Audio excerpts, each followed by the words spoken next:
Que coisa linda estar com você. E hoje vamos ter um programa muito especial. Eu não gosto muito do título, porque se chama Conflitos. Mas vamos ver o que a doutora, advogada, professora, fundou muitos Fazendeiros do Senhor Jesus em todo o Brasil.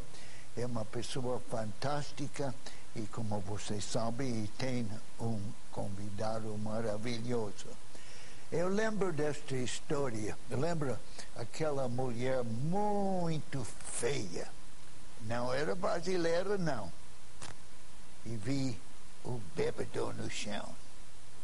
Ela falou, bêbado. Ele respondeu, mulher feia. Bêbado. Mulher feia.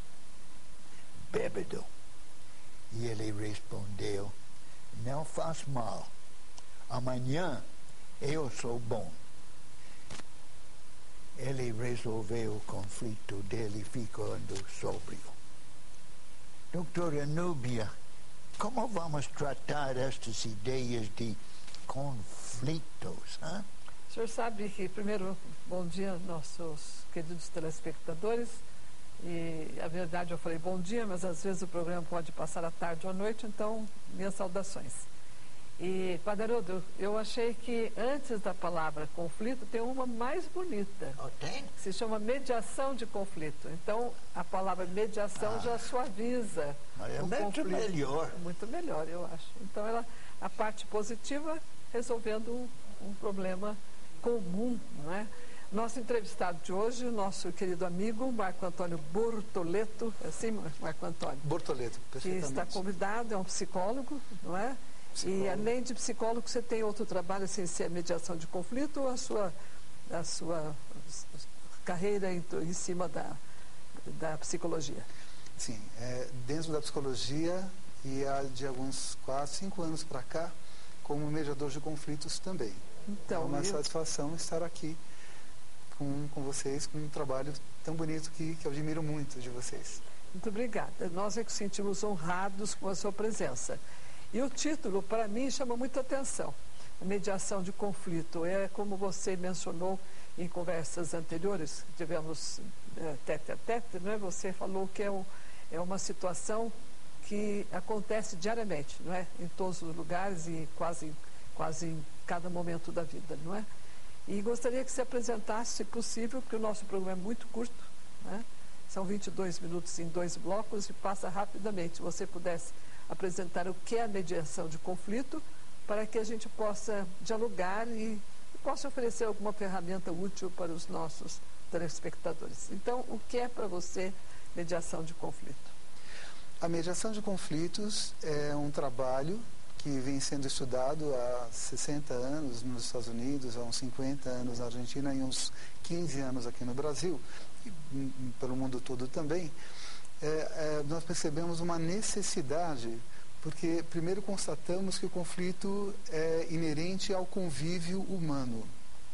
E temos uma situação de processos judiciais muito grande aqui no Brasil, são por volta de 74 milhões. 74 milhões de processos milhões no Brasil? De processos. Meu Deus!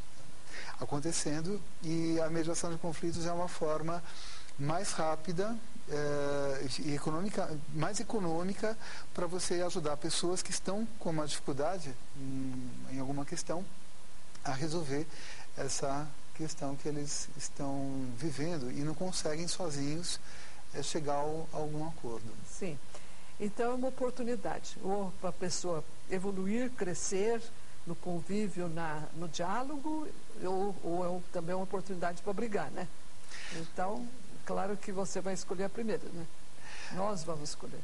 É interessante que quando pensamos, como a senhora acabou de contar aqui para a gente, nós imaginamos que resolver o conflito é o mais desejado, mas as pessoas têm muita dificuldade em lidar com situações de conflito. O primeiro ponto que nós entendemos que é importante é olhar para o conflito, que é inerente ao convívio humano, não de uma forma negativa, mas como uma oportunidade de crescimento, de autoconhecimento, de conhecimento do próprio relacionamento com aquela pessoa com quem você está vivendo, seja dentro da família, seja dentro da escola, seja dentro do trabalho, mesmo a empresa com o cliente, qualquer convívio humano, existe o conflito e a possibilidade de transformar o conflito como um crescimento. E eu sei também, pelas nossas conversas anteriores, que vocês costumam usar ferramentas, que seriam, numa linguagem, algumas técnicas para ajudar na solução de conflitos. Você poderia dar algum exemplo da sua experiência profissional, do dia a dia? Algum tipo de conflito entre pais e filhos, por exemplo? Existem muitas ferramentas. No programa de hoje a gente vai falar da primeira ferramenta que usamos, que é justamente conseguir refletir sobre a visão negativa do conflito, que nós temos geralmente uma visão aversiva ao conflito. Nós não gostamos do conflito, nós queremos evitar a todo custo. E olhar para o conflito como essa oportunidade de crescimento.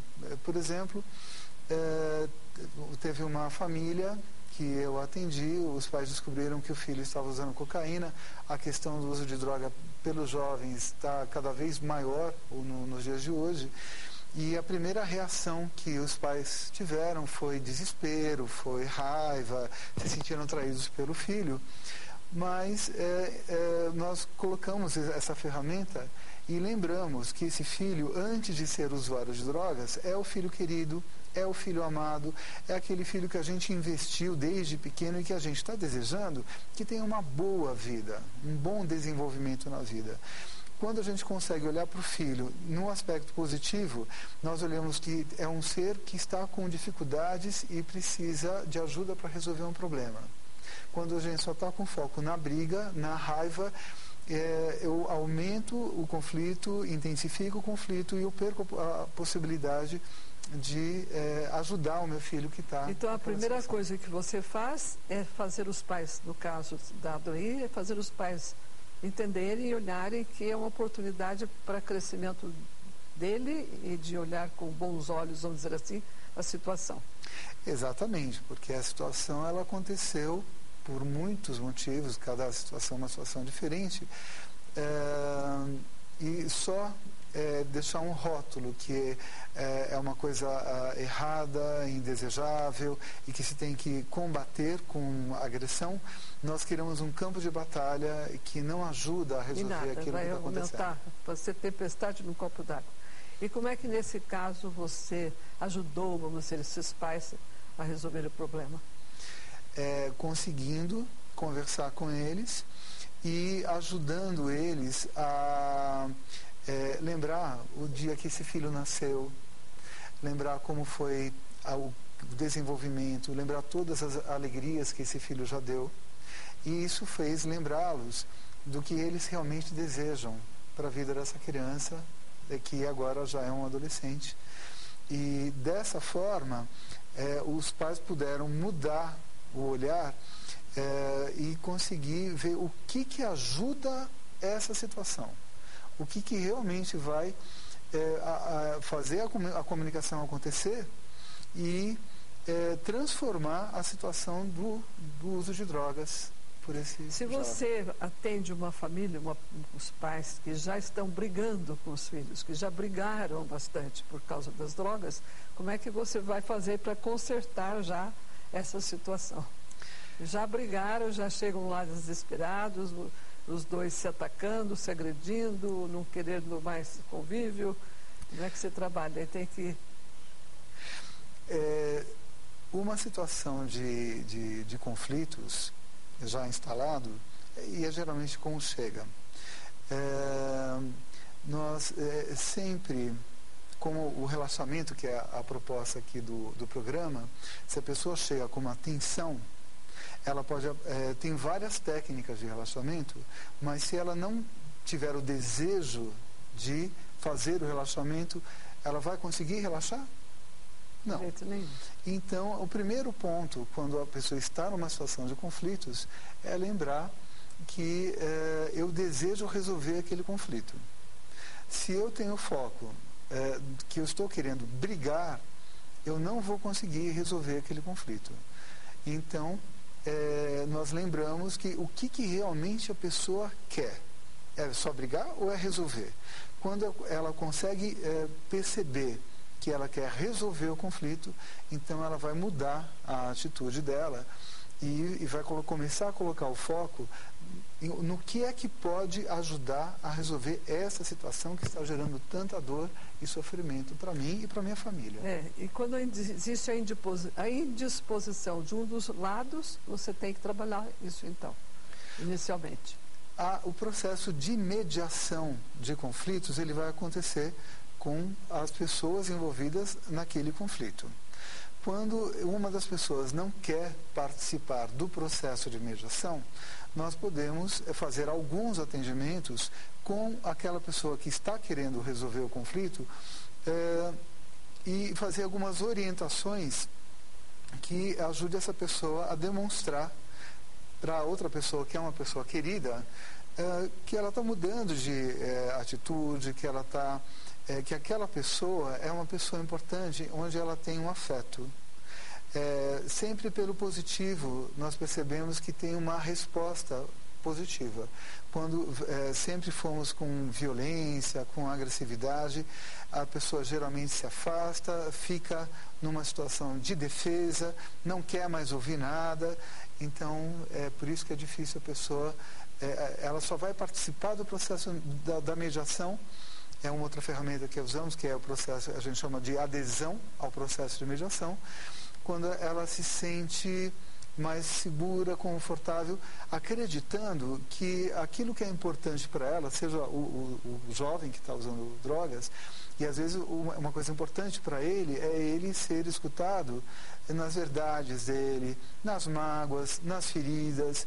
Quando ele começa a acreditar que ele vai ser ouvido, às vezes é a diferença para ele falar: eu quero participar do processo de mediação. Independente do processo de mediação, me pareceu, pelos contatos que nós tivemos dialogando sobre o formato do nosso programa, que você é uma pessoa doce. Você concorda? E talvez isso ajude também na solução do conflito. Assisti uma palestra de um mediador, um negociador, na verdade, chama William Ury, e ele disse que uma pessoa perguntou para ele nessa palestra que ele era uma pessoa com algumas características que ajudavam muito ele no papel de mediador, de negociador ou mediador de conflitos, que é um outro trabalho paralelo que também trabalha com conflitos. E ele falou uma coisa que eu acredito muito: a diferença entre uma pessoa leiga e uma pessoa profissional em qualquer área são 10.000 horas de prática. Eu acredito que eu tenho essas características inatas, mas eu acredito que elas também foram se desenvolvendo com a minha prática. Uma coisa que é muito importante na psicologia e principalmente na mediação de conflitos é que a primeira ferramenta que o mediador usa para trabalhar a mediação de conflitos é ele mesmo. Então, se ele não estiver atento à maneira como ele está falando, à maneira como ele está ouvindo, à maneira como ele está se posicionando, provavelmente ele vai atrapalhar o processo, ele vai terminar criando... vai criar outro conflito. Outro conflito. Ou exacerbar o que já existe. É verdade. Entendo. A nossa postura é muito importante como mediador. Agora, você gostaria de esclarecer mais alguma coisa para o nosso público? Sinta-se à vontade para colocar o que pode ajudar as famílias, as pessoas, etc. As escolas, enfim. Eu acredito que hoje em dia o principal questão em relação à mediação de conflitos é a falta de conhecimento da população sobre que esse trabalho existe. É um trabalho muito eficaz e que tem ajudado muitas pessoas. Eu acredito que as pessoas, indo até a internet, elas vão encontrar várias informações sobre mediação de conflitos, onde elas vão poder ser ajudadas. Sim, vamos ver pouco mais em poucos minutos. Tá? Nós vamos ter agora o nosso momento de relaxamento, de meditação. E coloque os 2 pés no chão, as mãos sobre o colo com as palmas voltadas para baixo e fique tranquilo. Respire profundamente e, ao soltar o ar, relaxe. Respire outra vez profundamente e, ao soltar o ar, relaxe mais ainda. Respire mais uma vez profundamente e, ao exalar, relaxe mais e mais. Devagar vá se desligando de ruídos e vozes exteriores e preste atenção somente à minha voz. Mantenha esse estado de relaxamento profundo, porém consciente. Tome posse de si mesmo e fique em paz. Nós vamos meditar um pouco sobre o tema apresentado anteriormente, mediação de conflitos. Diariamente se apresentam situações tensionais nos ambientes em que moramos, trabalhamos, vivemos. Mal entendidos, discórdias, indisposições, dúvidas, brigas, ruídos de comunicação.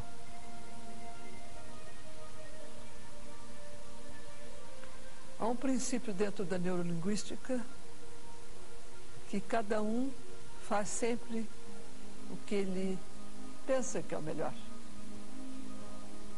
o que ele acha melhor.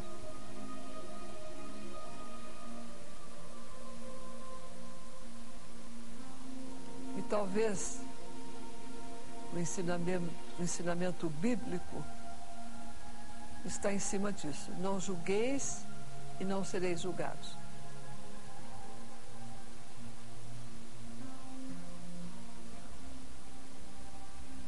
Um monge estava para morrer.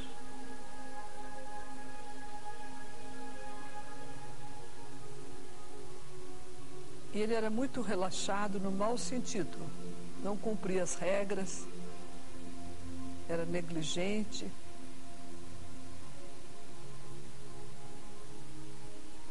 E havia muito murmurinho na comunidade. Todos o criticavam.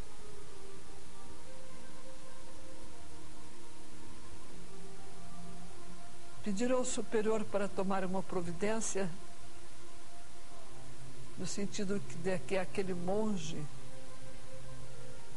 deveria se preparar para a morte, já estava idoso, cumprindo os seus deveres.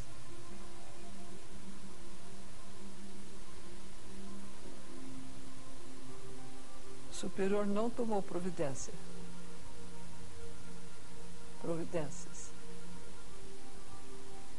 Mas afinal, pela insistência dos monges,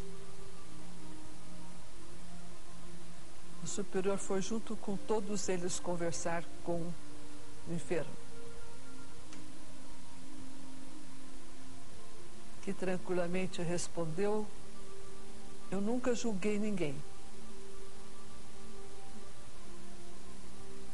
Não sereis e não sereis julgados, ensinou o mestre. Eu estou tranquilo para morrer.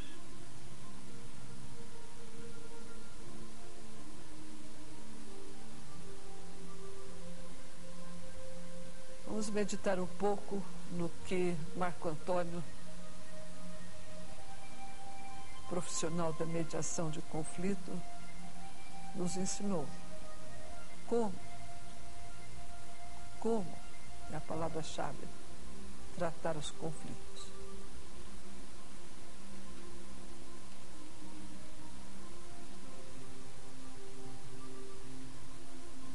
Que Maria, nossa mãe, nos ajude a entender.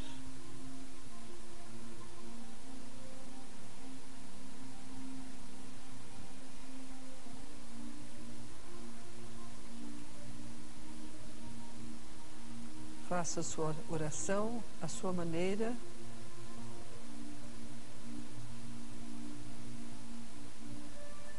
dentro de poucos instantes, eu vou pedir que você abra os olhos para continuarmos a nossa conversa.